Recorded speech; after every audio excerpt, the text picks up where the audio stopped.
નમસ્કાર દર્શક મિત્રો, આપ જોઈ રહ્યા છો the times of Mahisagar news. નજર કરીએ આજના મુખ્ય સમાચાર પર। વીરપુર દેસાઈ સીએમ હાઈસ્કૂલના શૌચાલયમાં અસહ્ય ગંદકી। લોકસભાના પૂર્વ સાંસદ સભ્યની ગ્રાન્ટમાંથી બનાવેલ શૌચાલયમાં સ્વચ્છતાનો અભાવ।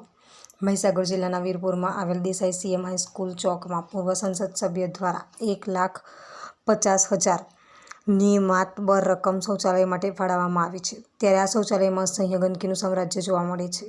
એક તરફ સરકાર દ્વારા સ્વચ્છતા અભિયાનના નામે વિવિધ કાર્યક્રમો કરવામાં આવી રહ્યા છે અને બીજી બાજુ શિક્ષણનો બોધ પાઠ આપનારી શાળામાં ગંદકી ખદબદી રહી છે।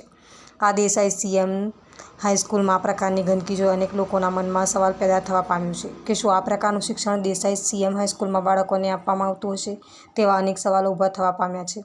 વીરપુર દેસાઈ સીએમ હાઈસ્કૂલમાં આવેલ શૌચાલયમાં અસહ્ય ગંદકીને કારણે વિદ્યાર્થીઓને પારાવાર મુશ્કેલીનો સામનો કરવો પડી રહ્યો છે, પણ બિચારા નિર્દોષ બાળકો ફરિયાદ કરે તો કોને કરે? ચોમાસાની ઋતુમાં ગંદકીથી ખદબદતા શૌચાલય મચ્છરજન્ય રોગોને નોતરે અને મેલેરિયાના ભરડામાં આવે તો નવાઈ નહીં।